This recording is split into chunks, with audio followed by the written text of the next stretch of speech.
Okay, so we are approaching the end of chapter 3, but it might take a few videos. So let's just kind of continue on. Again, we can look this over if we want. This is where we ended. So they're just going to kind of quickly talk about shifts in the market.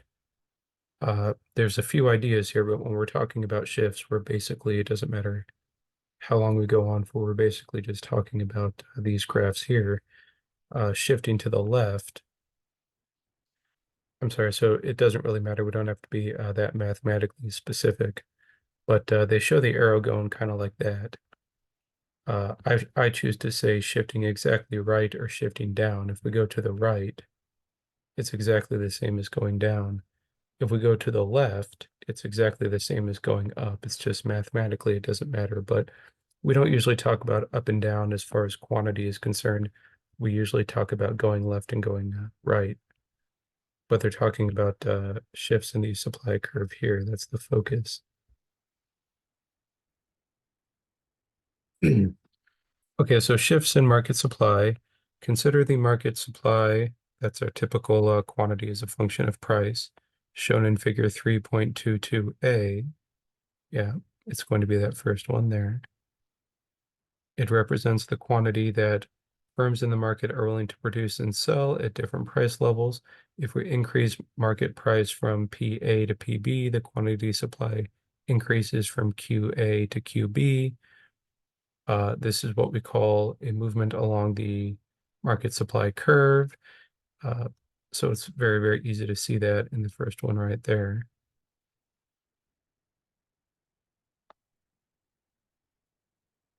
It shows how the price of a good affects the quantity supplied of that good. It is important to keep in mind, we don't care about all that there. Yeah, so okay, so what happens with supply Q if we change other variables in the market?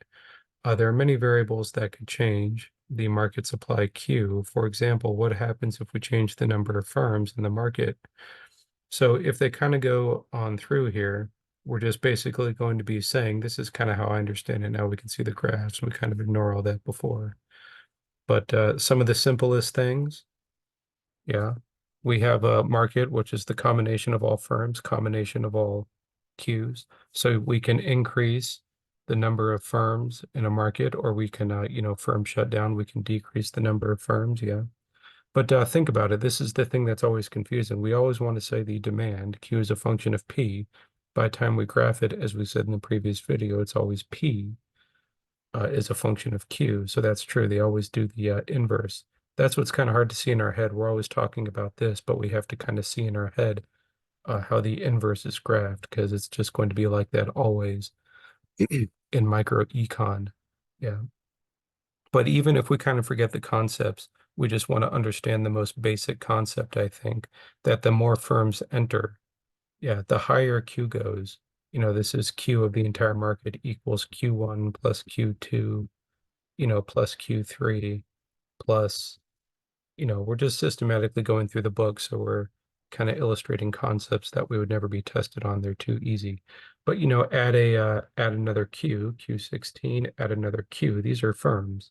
Each Q is the quantity produced by a firm. This is the total market quantity that is produced. Anyways, it takes me a minute to get there. But the bigger Q gets, yeah, the bigger this gets, the lower price gets.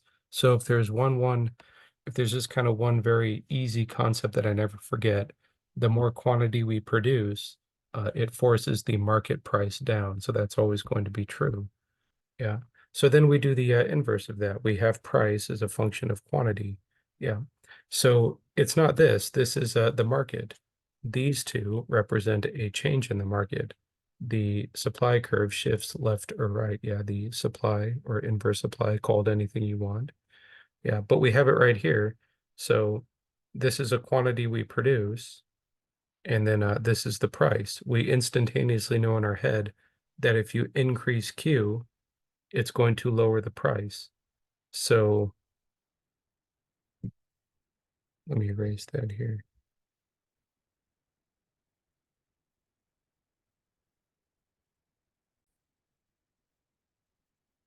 Yeah, so it's hard to kind of see that, but This is the original one.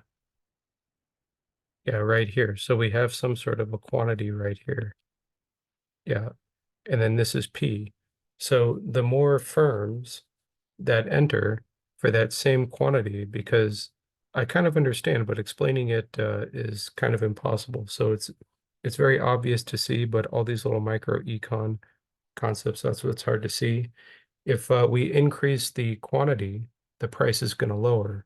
So at that same quantity Q, yeah. But what is the supply curve? It's the price as a function of any quantity we want to produce. So the more firms enter, yeah, at the same quantity that we produced before, the price is simply going to be lower.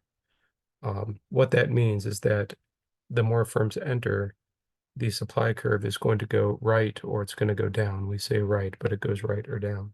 So we just have to know that one. Then, of course, we know that if we have a number of firms and firms shut down or firms leave, then the curve is going to move to the left.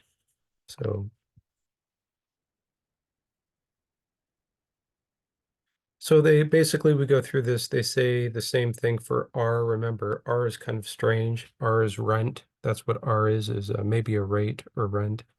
They kind of say it differently, but R is for the cost of capital, whereas W is wage, the cost of labor right here. Figure 3.22 B and C. Yeah, we have that. So we can kind of read this. It's going to talk about the different things that affect that, but I'm still just seeing that same concept from before.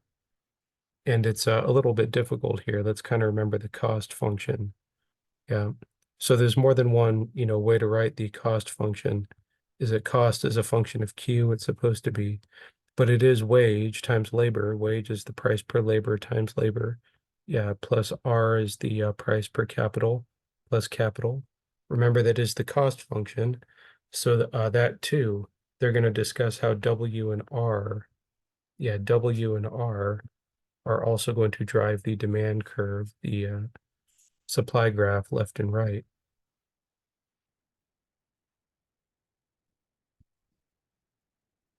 They say that in there, yeah, moreover, changing the price of the inputs used by firms changes their marginal cost, and consequently, the market supply higher prices of capital and labor increase the marginal cost, resulting in a decrease in the market supply curve. Consequently, decreases in R and W increase the supply curve.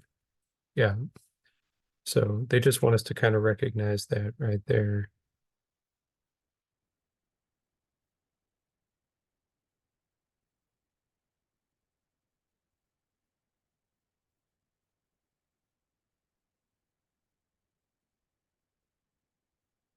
Okay, so this is elasticity of supply. It's basically going to be one of the last concepts in chapter 3.